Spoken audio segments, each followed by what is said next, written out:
Did you know that over 90% of home buyers search for properties online before they even contact a real estate agent? This highlights the importance of innovative marketing strategies in the real estate industry.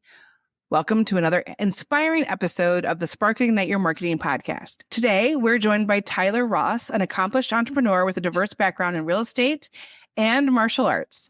Tyler holds a degree in economics from Rollins College and has been a licensed real estate agent since 2005. He founded Ross Real Estate in 2012, which now boasts 2 staff members and 19 agents, emphasizing small business and local community themes in its marketing. Tyler is also the founder of the Forge Jiujitsu, a new venture that builds community through martial arts. While he's not working, Tyler enjoys hiking, grappling, and spending time with his kids, sometimes probably overlapping with that. Oh, yeah. And recording podcasts with fellow business entrepreneurs. Tyler, it's a pleasure to have you here today. Welcome. Yeah, thank you so much. And what a wonderful read. I appreciate all of that very much. I'm excited to talk to you, Beverly. I'm already vibing with you. Thank you so much for spending the time. Us podcasters have to stick together. It's always nice to have another podcaster on the show. So I always start with the beginning of the journey. How did you go from working to owning a business? And what was there, like an aha moment, a kitchen table brainstorming session, maybe an idea on a napkin? Like, how did it all start for you? That's a fun question. In elementary school, my folks divorced, and every time I'd wake up at my dad's house, we'd go over and look at the paper. Everyone in my family is a small business owner. My dad's an attorney. My mom owns an organic grocery store. My sister's a chef and does other various things. I got other sisters also that are out there doing it. But at the breakfast table, my dad would open the classifieds and he would quiz me on how much is this car worth? A 1994 Maximo with 180,000 miles on it. And I'd say, is it leather? What color is it? And we try to figure out how things were evaluated. And that was my introduction into the world of business, understanding buying something for less and selling it for more, and just following him. So the only time I've ever been an employee was in middle school, high school, and college. And as soon as I left college, actually, technically, I worked for my father briefly, but I immediately started my own business in my early mid-20s and knew that's what I wanted to do. In fact, in high school, I wrote myself a letter. In 10th grade, you write your future self a letter of everything that you want to do, and it spells out all those things. And 20 plus years later, I've been tracking. So it's felt predestined in a lot of ways. You saw into your future. Yeah, it created it, maybe. I don't know. You can live with intention, right? That's totally part of it, I think. I'm an unplanned entrepreneur. I have no entrepreneurs in my family. So I didn't have what a wonderful role model to play The Price is Right with you. Well, I think that's part of being an entrepreneur, though. It's just unplanned and being open to that, because a lot of folks can't pivot or see the opportunity that comes from an unexpected event. And just your ability to do that kind of makes you entrepreneurial in a sense. I went kicking and screaming though, Tyler. I knew how much work it was going to be. I'd worked for a startup just before I started my business. And I was like, there's no way you could ever pay me enough to do my own business. Like, they dealt with a lot of stuff. And so I was not disillusioned when I started my own business about what that was going to look like. I think you're right. There's people who have that entrepreneurial spirit, and there's people who are very fearful and won't make that leap of faith and say, I'll figure it out. I might mess it up royally in the process, but I'll figure it out. And it gets increasingly difficult as you get older and you have more responsibilities like mortgages and kids, like narrowing that risk gap as an entrepreneur is difficult to do. But when you're younger, like, who cares? You got $2,000 in your bank account, push it all up on the table and see what happens. So the earlier you get going, the less risk there is associated with it. And there's some truth in that. And I think the naivete helps you too. You don't realize exactly what you're going to be up against. Yes.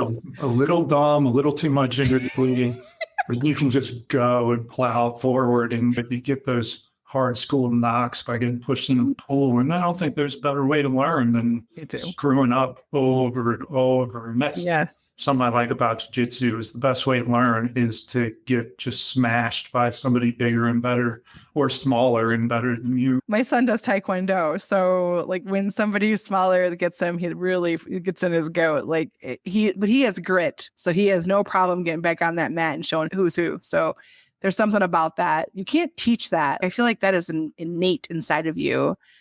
And he certainly, that's not, he might sniff a couple times before it happens, but he's going to go and do it. So yeah. I think you got to put yourself under pressure in order to grow. And that comes from business, martial arts, familially, like all that stuff requires pain. So even if you're a bodybuilder, you got to break your muscles down so they build back up. And I think that stretches across almost everything.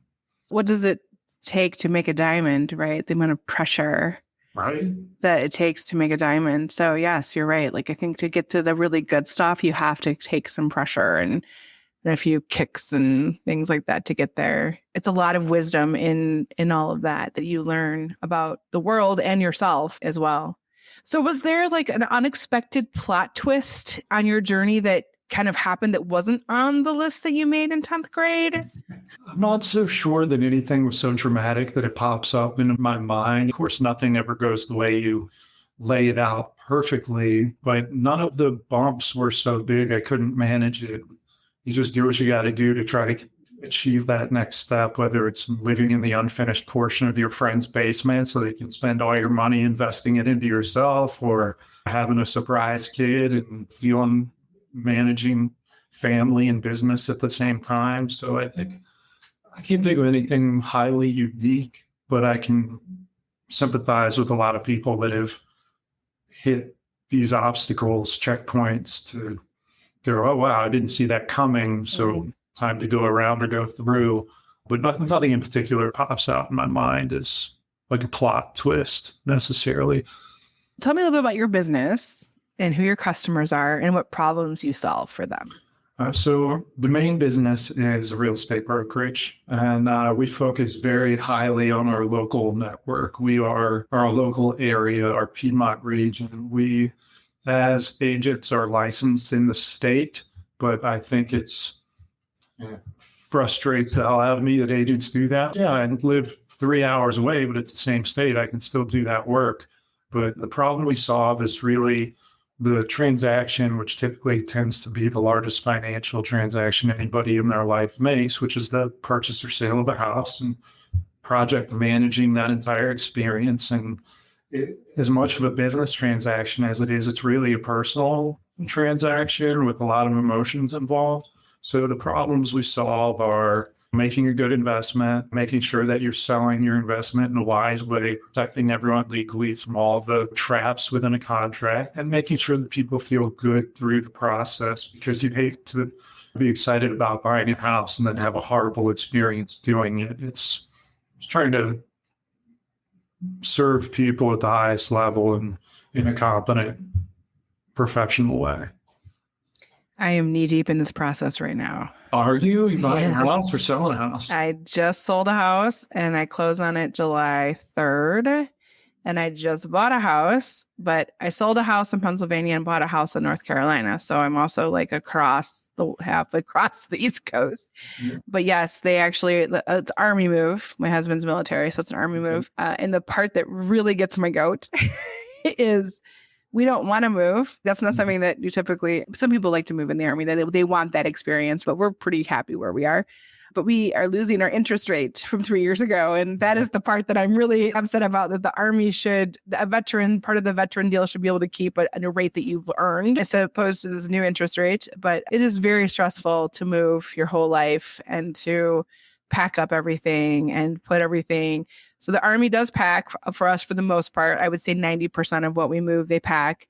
And then they come and they put it in a semi and take it away. And a week later, they deliver it for us. But coordination of that, logistics of that is a lot. And yeah, it's a pretty stressful scenario for most people. And I will be so grateful when it's over. I almost canceled on you, Tyler, because I was like, I got so much to do. But I was like, I really need this conversation. Like I needed to not think about the house. Right, here we are talking about it. So now I'm going to twitch a little bit, and Well, it'll be over before you know it. it will be. Yeah, this last little bit is Yeah. the gap that you got to jump over and Yeah. close. And it'll all end up being fine no matter what. We've said we've had our goodbye party. We've done all that. Now I'm ready. I just need to get to that. It's a big process. And like you said, it's the largest investment you're probably ever going to make, right? And it's a big decision all the way around, financially, emotionally, mentally. I think it needs to be the right fit for everyone accordingly. Having somebody that's there cheering you on, also protecting you. Talk about how you were, since you were so young when you first started a business.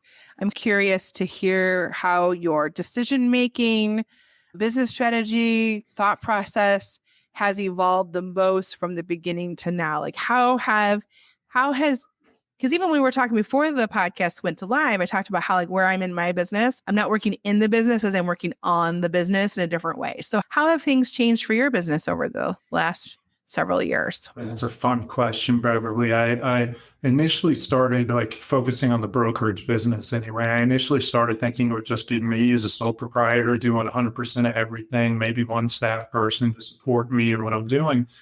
But I had a real estate agent come to me and ask if they could join my company. And I had just had the most wonderful, heartwarming experience with her as a human being in a transaction. And I was fairly new at the time.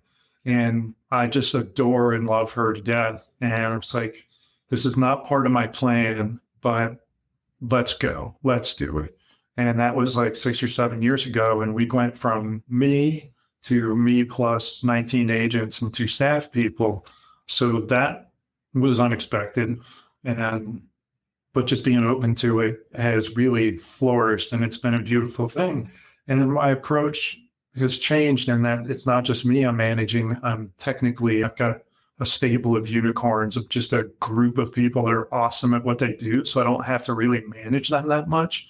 But rather than doing what I was doing as an agent 100% all the time, in addition to that, I do continue to sell homes. I don't buy them anymore, but I sell them. And now I've got 19 agents that are technically under my management. But the reality of it is, they inform me because they're also smart. They bring things to the table that I don't. So they've made me a better listing agent. And they challenge me because they're also competent. Me being the broker, they have to bring their problems to me. And their problems are all highly unique because they're so capable of solving run-of-the-mill problems. My perspective is that I thought I was going to do one thing, but I'm doing a better thing now.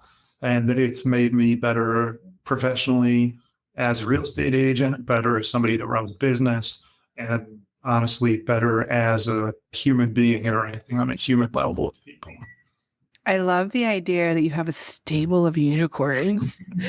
I love the visual. I love unicorns. Actually, a lot of my coloring and branding is based on mermaids and unicorns from a very intentional perspective.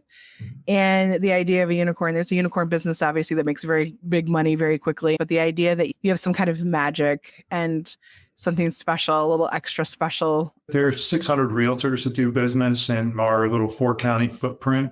And I would venture to say that since our last staff hire, we went from 14 to 19 over the last 6 months in terms of agents. And they're just the best. We've made a huge splash. Like you've talked about staff, like surrounding yourself with the best people. Mm-hmm. There's no replacing. You can't take 3 people that are half okay and replace one amazing person. And I've got 19 amazing people and 2 amazing staff. I feel like most of my clients struggle the most with staffing. Yeah. What has been the secret to having a stable of unicorns? Culture and support. I run my brokerage business in a way that varies highly from your typical brokerage model. So that is one thing. But with respect to retention and hiring good staff, I made the mistake of hiring staff that wasn't good. And so learning through that, hire slow, fire fast. I hired fast and fired slow. But that's tuition. That's going to the school of hard knocks. I paid my tuition. I messed that up. And then as soon as I found a good person, 2 good people now, I grab them and I treat them as well as I possibly can. I'm as flexible as I possibly can be. and stay open to the idea that they are individual human beings that one need to be part of a group of other human beings, but as individuals that have their own needs. So to the degree that I can meet every single need, not less so from a professional level, but more so from a personal level. Like, your family's in town, take the week off. You haven't ridden your horse in a while, stop working, go ride your horse, because you need to have your mind right, to have your attitude right, to have a good experience with the other people in the office, because one thing touches everything else. So I would say the culture is the most important thing, that everybody gets along and that you design the work around the capacity of the staff. I think a lot of people make the mistake of, I need someone to do X, Y, Z. This person can do X and Y, but not Z, but they're freaking amazing. Instead of Z, I'm going to have them do W and make it work because I got to have this person. From good to great, find it, put them in the right seat in the bus, right? That's one of those concepts. But so let me ask this. I feel like the same thing. And I actually have structured my marketing agency very much like a brokerage. Like, people who work for me are subcontractors, but they work under my umbrella because I wanted to give them the piece of the pie, because they work hard, they deserve that. And I want to build up their business too, because they're all have their own business essentially under you. So there's something very empowering about and teaching that and mentoring that and being a part of something like that. So it has definitely changed the way my team works, is just giving them some skin in the game and helping them grow and mentor. Today we had a team meeting and we talked all about their eulogy at the end of the day, like what they want their eulogy to say, and to work it backwards from that. And being intentional, having that list of the things that you want to make sure you are, and what do you need to start doing, stop doing, continue doing, and what are your obstacles? Are you getting in your own way? What is the things that's holding you back from that dream? And what does that look like for you? I think those are the trainings that matter. I can teach social media all day long, but that's the kind of stuff that I think we're all human. We're all trying to get to some place, and acknowledging that and feeding that, I think, is really powerful. I love the concept of reverse engineering. And within those eulogies, I guarantee you not a single person said, I want to clock more hours in the office. They died wishing they had worked more. Yeah. And so that's part of the culture thing, where it's, let's figure out what everybody really wants. And if they want joy, they want happiness, they want time with their family, they want a healthy body, they want good habits. You can build something off of people that want all of those things. Yes. If they're intentional, they'll make that time. I used the example of not work more, but I said, I can guarantee on my deathbed, I'm not going to say I wish I was on Instagram more.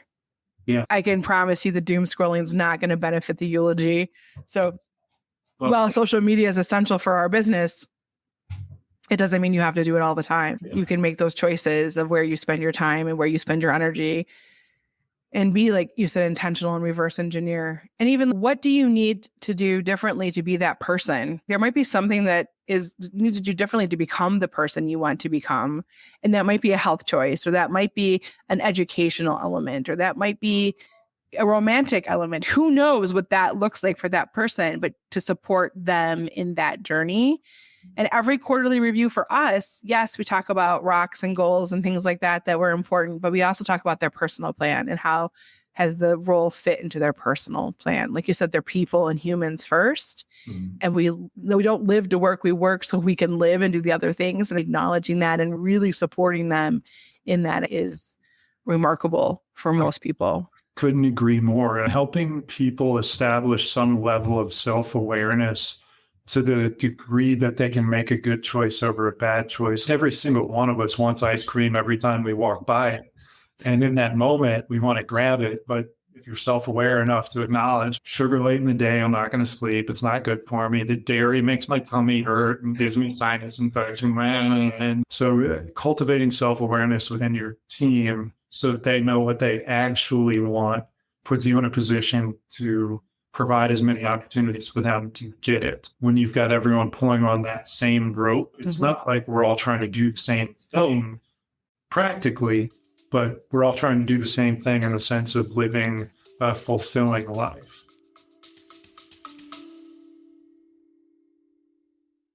Before we dive back into the inspiring world of Spark and Ignite marketing, let's take a moment to thank the incredible supporters who make this podcast possible. Today's episode is brought to you by BC & Associates Marketing, your go-to partner to help you spark and ignite your marketing. At BC & Associates Marketing, we believe in sparking ideas that lead to unique opportunities, whether you're a small business owner looking to ignite your brand or an entrepreneur seeking marketing mastery. Our team is dedicated to crafting tailored solutions that fuel your growth. From strategic planning to ongoing support, BC & Associates Marketing brings over 25 years of expertise to the table. We're not just marketers, we're your partners in success, committed to sparking innovation and helping your business thrive in the ever-evolving landscape. So if you're ready to take your marketing to the next level, visit bcassociatesmarketing.com. Let's spark extraordinary opportunities together. A big thank you to BC & Associates Marketing for supporting the Spark and Ignite Marketing podcast. Now, let's get back to the show and continue sparking those ideas. Many of the episodes we talk about the two finite things are time and money in this world, and how you spend your time and how you make money or spend your money are things that kind of dictate so much of what we think about and live and exist in. And yes, having some control in that situation is huge. Yeah. To quote, I forget which episode, which movie it is, maybe it's Infinity Wars, where Iron Man meets his dad and he says, no amount of money ever bought a second of time. And having that sense of urgency with time is crucial. And money can buy a lot of things and it can rent happiness, but time spent wisely is a better way to go about it. I watched a TED Talk this week, and I've changed my vocabulary around this based on this TED Talk. Essentially, it was about life is not about happiness. It's about finding meaning. And that if you're seeking happiness, you need to find meaning before you can find happiness. And I was like, yes, like you have to have something that's meaningful, whether it's a life of service or whatever the meaning is. That's what brings you the happiness. It's not the search for the happiness thing. So it was revelatory for me that now it's about finding meaning. I love that. To wrap on meaning, it's funny, I reread or re-listened to Man's Search for Meaning not long ago. That's a circumstance that I can't even think about trying to find a meaning in, but a more conventional meaning to me is said other ways is like picking up responsibilities. I think if you burden yourself with a high level of responsibilities, somewhere in there you'll find a glimmer of meaning, and then you can start digging at that little X and continue to find gold there. Yeah, so many good nuggets. I struggled for that, like finding happiness. When will I ever be happy? When is enough? Like, even for my business, when is it enough? Like, I have goals. Like, when do I think I'm actually successful? Like, I run a legit business now. I'm successful, but I don't take enough time to sit in that. I'm always looking at the next thing. So when I retire, what am I going to do? Because I'm always looking for the next thing. Like that, where do I find the fulfillment and meaning in all of that? Happiness isn't a perpetual state. Like you have to have the contrast to appreciate the happiness. And I think you hit the nail on the head with respect to like entrepreneurs, like moving the goalposts on themselves constantly and not being present, but thinking about that next thing all the time. And then you take a beat just for a minute and look back and go, look how far I've come. But it's hard to do when you're constantly looking forward and going. Mm-hmm. So entrepreneurs out there listening, you're not alone. Today we even it's half year, right? So this is that's crazy that we're already half year, end of second quarter. We're doing like a half year look back at our wins. And I always want to focus on that. Look how many things you've accomplished over the last 6 months, personally, professionally. What does that look like? And how much closer you are to the next thing you want to accomplish. Like, those are all steps towards the next accomplishment, whatever that looks like, baby steps. One of my favorite quotes is, or one of my favorite, not similes, metaphors is a car or a boat, a car. Like the windshield is huge because you're looking forward to going, and the rearview mirror is very small. So just take a look at it every now and again, but keep your eyes forward and keep moving. I used a car analogy today on the training. I said, your destination, but sometimes you can only see at night where the headlights are going, but you know where you're going. So you need to make sure you know where the plan is. And so there's going to be moments where you only can see right in front of you. But as long as you're going the right direction and moving forward, even if it's a mile an hour or whatever that looks like for you, you're moving in the right direction. And that is key on finding success in this world. I used a car analogy too this morning, which was funny, but I come from Detroit. So like car analogies are my thing, I feel like. But all of these things are very good bits of wisdom for entrepreneurs, just human beings in general. We all struggle and want to move forward in our lives in whatever way that looks like. So one of my favorite questions that I ask entrepreneurs, Tyler, is what really frustrates you about your industry and how would you fix it? Or how do you fix it? Maybe in your business, you have fixed it. It's the scale of it. There's so many people that are not good at it that the entire industry has been blanketed with a reputation that has garnered the attention of the Department of Justice and by the National Association of Realtors getting a spanking right now, well-deserved spanking, because it's too easy for people to do it and too many people are doing it. So the lack of professionalism and the averaging down of the competency and capacity of real estate agents frustrates me.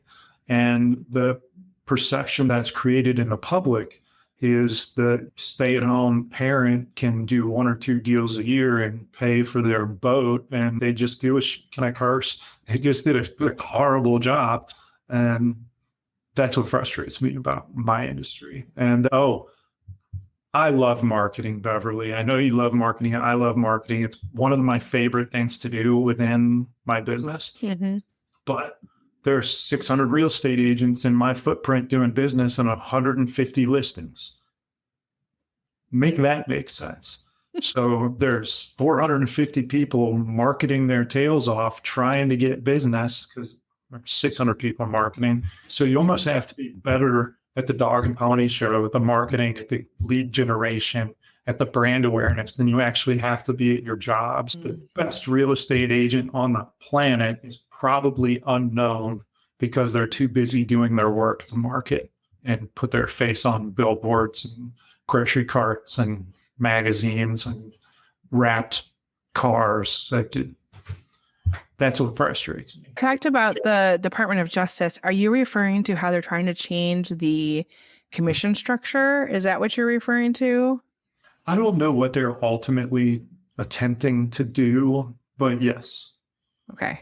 Yeah, there's some incentives in place that I have an idea of what I think they're trying to do. I'm not sure why, but the practical difference as a result of these changes is that rather than showing a buyer's agent compensation through the multiple listing service, you can't do that anymore. I can tell you, I can put it on my website that the multiple listing service does not share what the selling agent is offering the buyer's agent for any compensation, but that's really the only practical difference. Everything else is pretty much the same. That would be confusing to anyone that's been listening to the news. I've been listening. I thought it was just a matter of they didn't want, and again, like I'm not in the industry, so forgive my ignorance in this, but I thought they just essentially wanted to cut it like from 3% to like 1% or something. Like it was too much for doing that. And I think the reasons why I was thinking was because housing and pricing has gotten so expensive. They were just trying to find ways to pass it down to the end user versus, so I wasn't sure exactly what the motivation was behind it. The National Association of Realtors was accused of behaving in a cartel-like fashion with price fixing. The association never dictated what a real estate agent is to charge. The argument that a listing agent would do in a listing presentation is this is industry standard. That doesn't mean it's not negotiable. Mm-hmm. It's just realtors were heavy-handed in their negotiation tactics to say, I'm not doing it for less than this. So that's what the market said. But what they're trying to do now is prevent discount brokerages or agents that will discount their fee from whatever a quote-unquote industry standard is from siphoning through listings to send to their buyers based on what their buyer's agent will get paid. If I'm representing you to buy a house in North Carolina and I put in the parameter of search fields, only listings that are offering 3%, I'm doing you a disservice. And AR's made it too easy to get a real estate license. The state's made it too easy to get a real estate license. Of course, you get a big enough group of enough people, you're going to find some jerks, whether it's pet owners or vegans or whatever, marketers. But yeah, Those evil marketers. that frustrates me also. Okay, talk about a little bit about a scenario or a story or a testimonial that captures the essence of how you do business. I've got one favorite story that Okay. just happened 2 months ago with respect to marketing and the way that we run business. As real estate agents, we can buy leads. We can go to US HUD Home Store. We can go to Realtor.com, Zillow. We can buy the traffic that they get. And then my money in Virginia goes to some California-based company that gets nothing. And it doesn't really service any of my clients because we're not doing anything locally here. So my goal as the son of small business owners, as a small business myself, is to elevate other small businesses. I got a handful of stories I could share and local causes. So the thing that we did most recently was self-interested, but I leveraged other people to benefit other places. My daughter's Girl Scout. I bought $250 worth of Girl Scout cookies from her, which ended up being like 50 boxes, whatever the math was.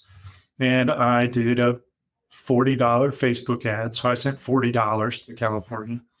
And to Meta.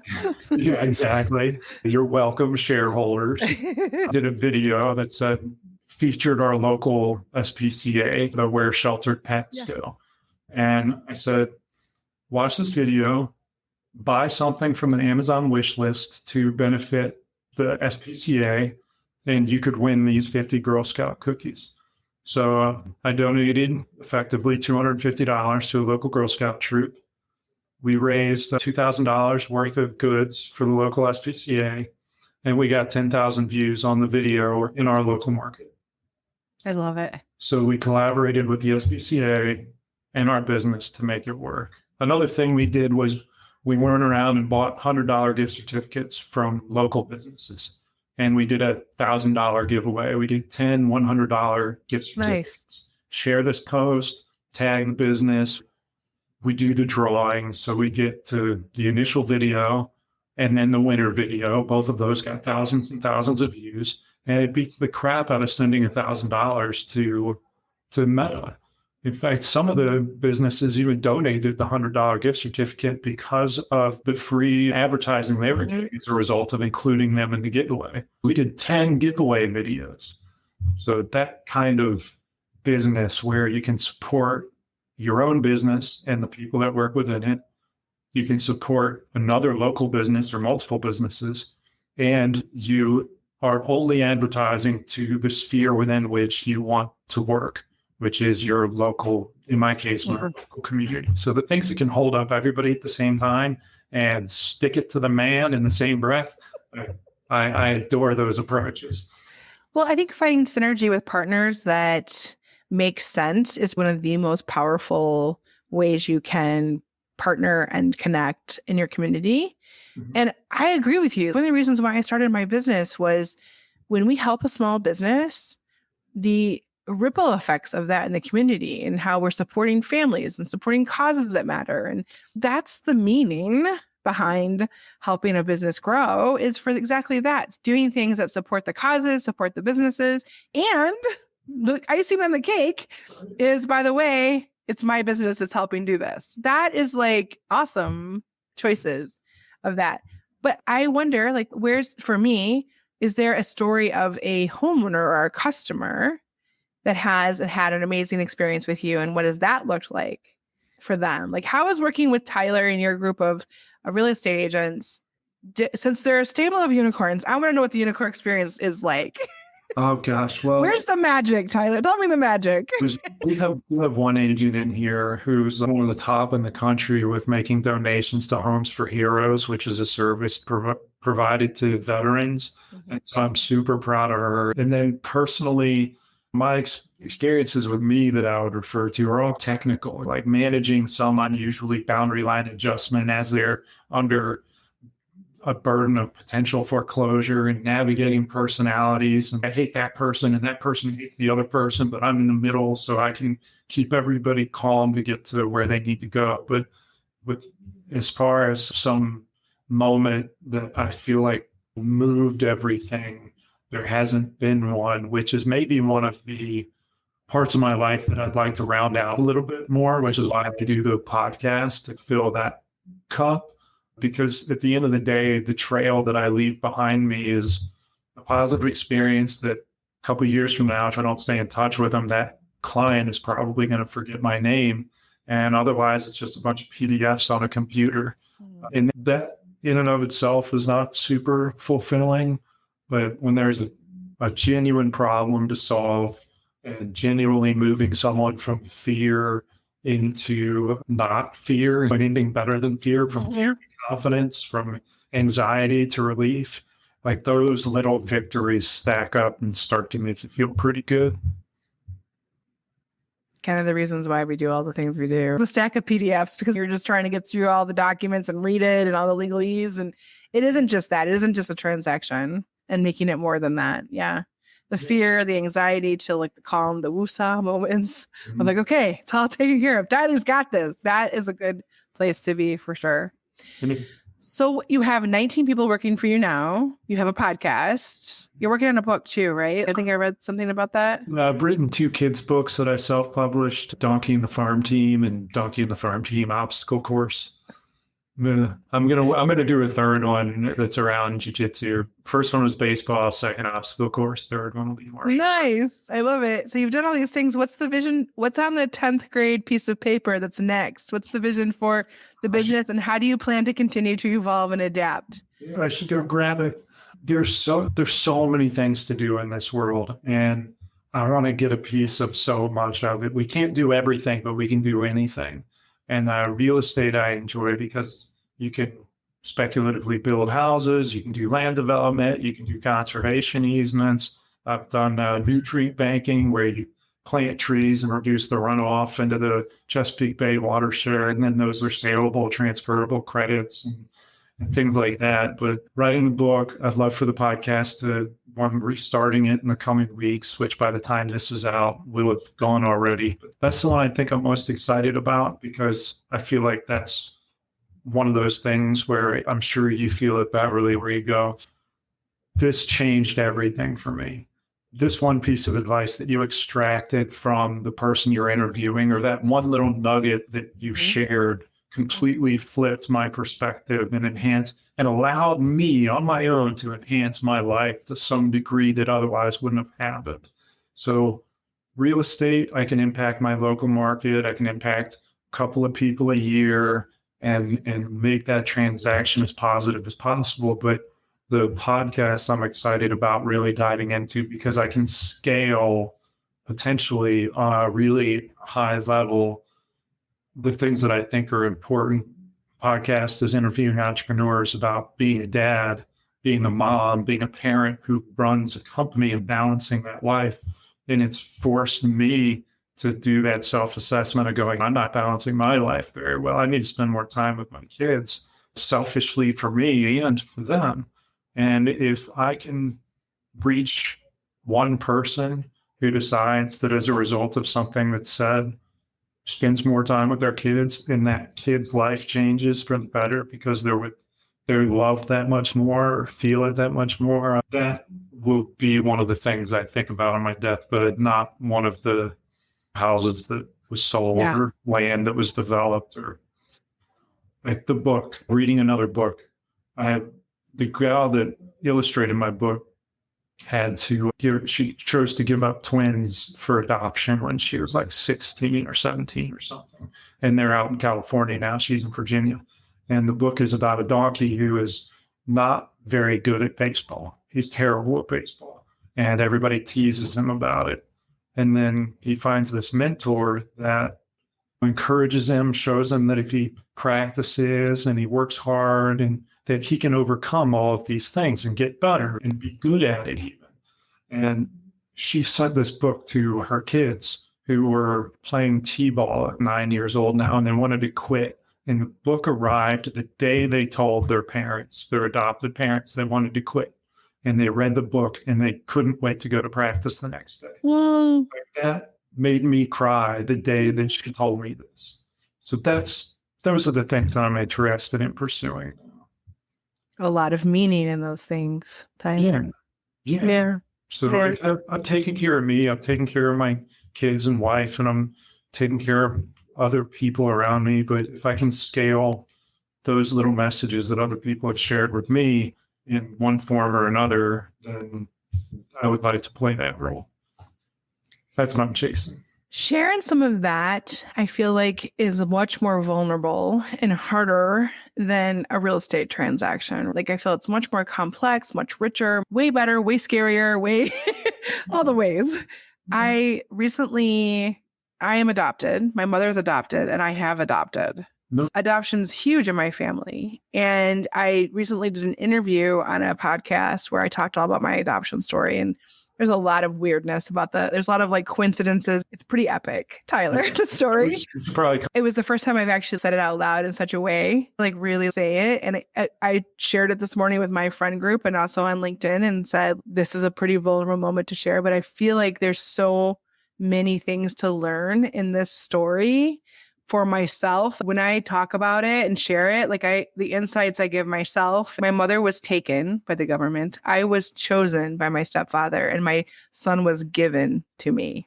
So the 3 different ways that adoption really affected all of us is so different.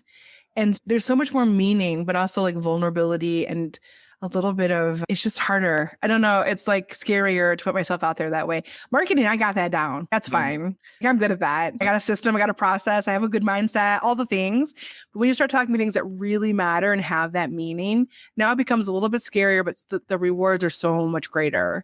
That's the part that I think is the power is in that. If you can somehow find those moments and do that. That reminds me of something else that's satisfying about my business is these 19 people, a couple of them have confided in me on personal things that I never would expect another person to share with me. And to have the type of relationship with, they're not employees, they're independent contractors, they have their own business. But to be vulnerable in that way and to have that kind of relationship and culture, they make me feel like they're family. Mm-hmm.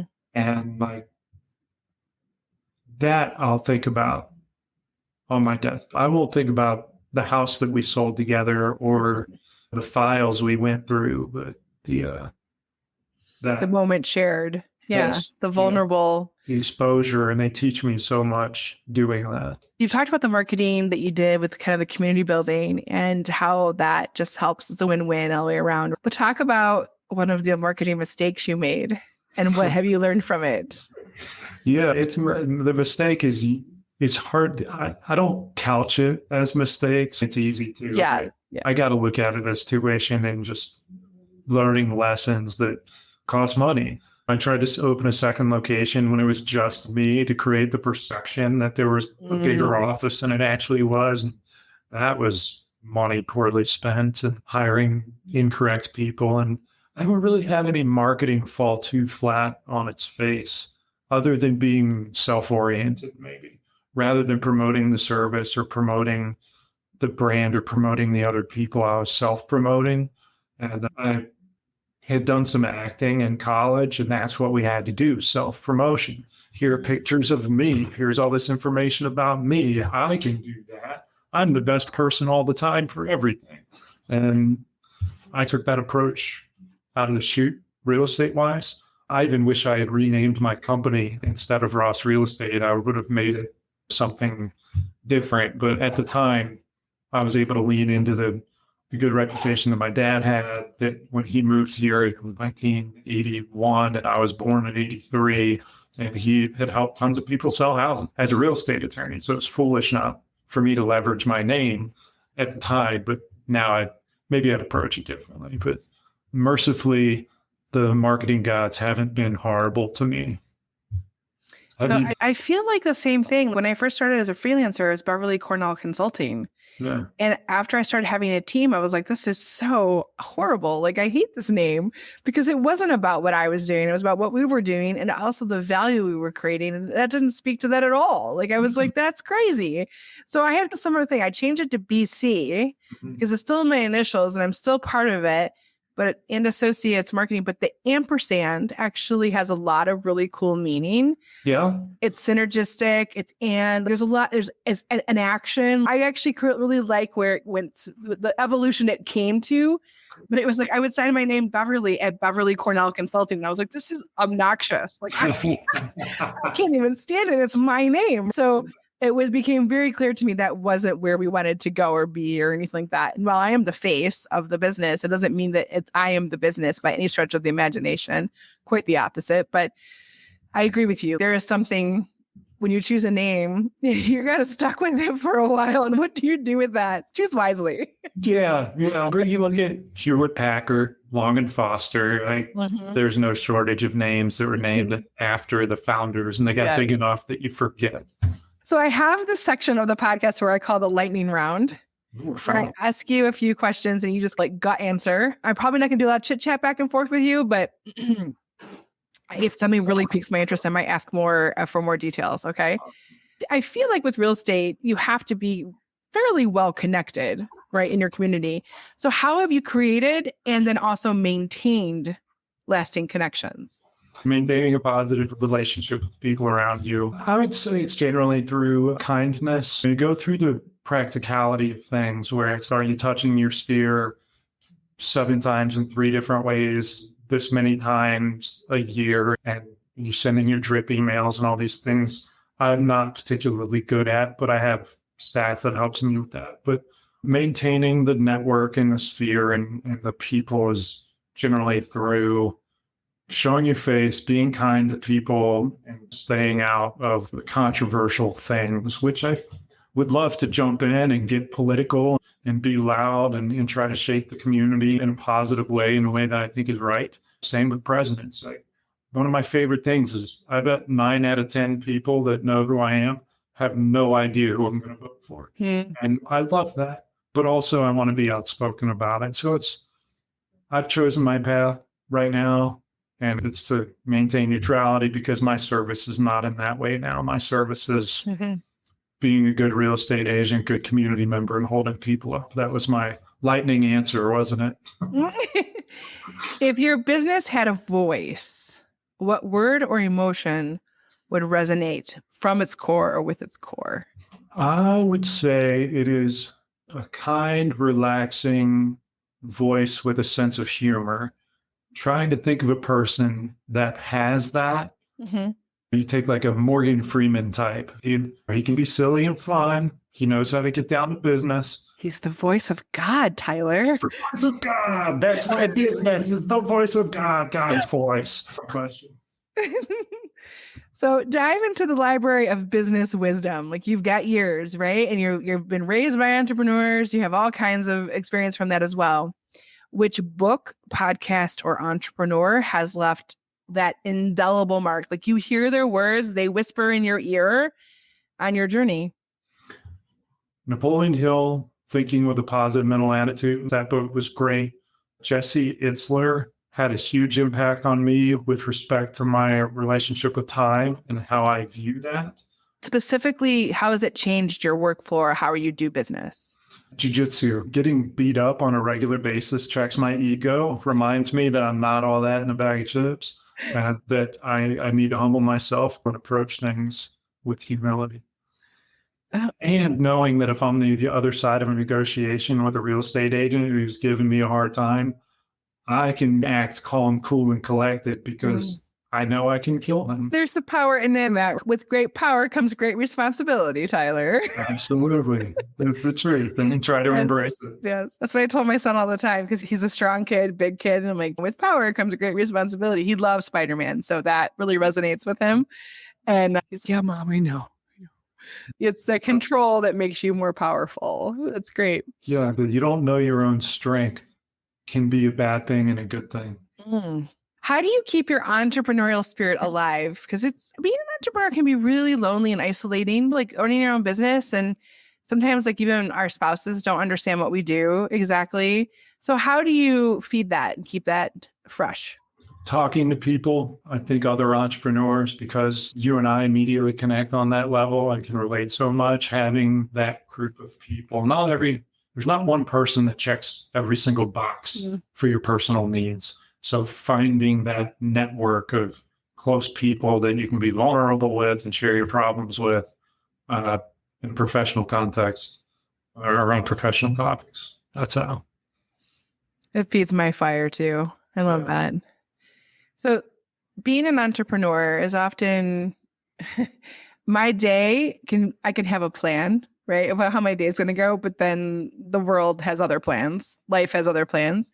How do you stay grounded and maintain your sense of purpose and even clarity amidst the chaos and uncertainty of the economy or your customers or your team or your family needs? I'm imagining jiu-jitsu probably helps you with that too, but is there other ways, other things that helps you? When I am exercising regularly, jiu-jitsu included, when I'm eating well, I can tell a difference in my own sense of motivation. I think taking care of my body through food, exercise, and sleep, and then mentally making sure that I have some sort of quality interaction with a friend or my kids or my wife. If I can set that foundation for the day, like everything else is easy, because those are the hard things. The easy thing is being inspired to go do more work, because it's I don't know, I guess they're easy and hard, but those are my baseline needs. If I eat well, exercise, and have positive interaction with somebody I love, then I can stay inspired with work. I need sleep. Yeah. If I don't sleep. And indulge in curiosity. You get that moment where something pops in your head and like, hold that thought, I'm coming right back. I got to go Google this or write it down. Or yeah, it's my notes app on my phone gets a lot of work for that exact reason. Yeah. Okay, here's another fun question. If your business prowled the animal kingdom, which creature would it embody and why? I would like to take 10 minutes to think about this and Google search different animals that resonate with me most. We have dogs and cats. I love both. I find cats so interesting because big cats, particularly because they can run in herds and they can work on their own, depending on the breed. They are capable of so much. They're so strong. They're nimble. They're just like sexy when they move. They just move with such grace, but they can be incredibly powerful, but also just sit in your lap and purr and be the most adorable thing ever. I find them to be incredibly versatile in what they're capable of. And I like to think of my company as being versatile inside the real estate industry and being a part of the community. I want nothing more than to hold a baby cheetah in my hands like this.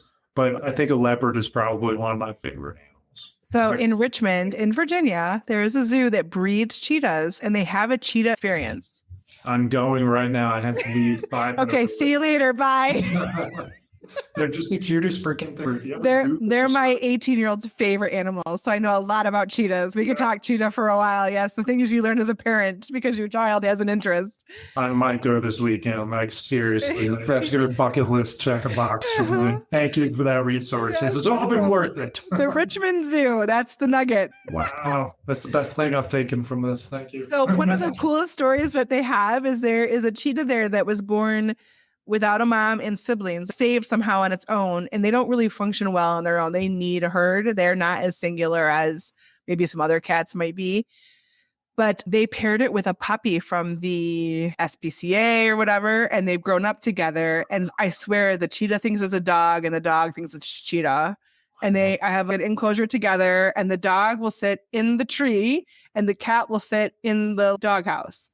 They're one of the top breeding cheetah programs in the country, from what I understand. So lots of opportunity there possibly for you. Love that. It's a small little zoo, but it's a very cool zoo. You can feed the giraffes. I used to live right there. We would go there. We had membership there. It's a very cool zoo. So my son, like I said, cheetah fan. So it was like cheetah experience. So did you get to hold and touch cheetahs? We never did it. It was pretty pricey at the time. And he was a little bit younger and I didn't think it was appropriate at the time. I was like, I don't know. But now that he's 18, I would do it with him for sure. Like, I feel like he's an adult enough to be able to handle the experience. But yeah, very cool. Again, don't quote me on this, but I feel like there's an experience there that you can pay for that's specifically, I don't know if you hold it, but it's specifically with the cheetah program. Yeah, cool. Okay. I'm Googling that as soon as we're done. So the next part of the podcast really goes into a reflective and also very actionable part of entrepreneurship. If you were to look back on the journey you've had so far, what pivotal piece of advice do you wish you had received earlier? I know you call it tuition and some of that, like when you learn from your mistakes, but what is something you could have learned earlier that would have saved you valuable time, resources, or headaches that would have been really nice to know before you started out or earlier in your career? Just go do it. But you can analyze yourself to paralysis, and you talk to 100 people, you get 100 different opinions. Half of them will think it's a great idea, half of them will think it's a bad idea. Listen to your intuition, cultivate your intuition, cultivate your sense of self-awareness. If you want to do it, go do the dang thing. Nike had it right. Yeah. Just do it. Yeah. What practical, very usable, very tangible piece of advice would you offer to a small business entrepreneur, or even like somebody who's just starting out, to jumpstart their journey and really to help them seize their unique opportunity? What would you tell them to do? I think get buy-in through collaboration. Go where people are, share the thing that you're doing, and see how you can help them do the thing that they're doing. Go to your favorite coffee shop that just opened up and shoot an Instagram video that goes, hey, I'm starting this. Going to different places is really powerful to me because I'm about to move into a new market and I need to figure out my space there, how I fit there. And I'm extremely camera shy, but I do a lot of camera work.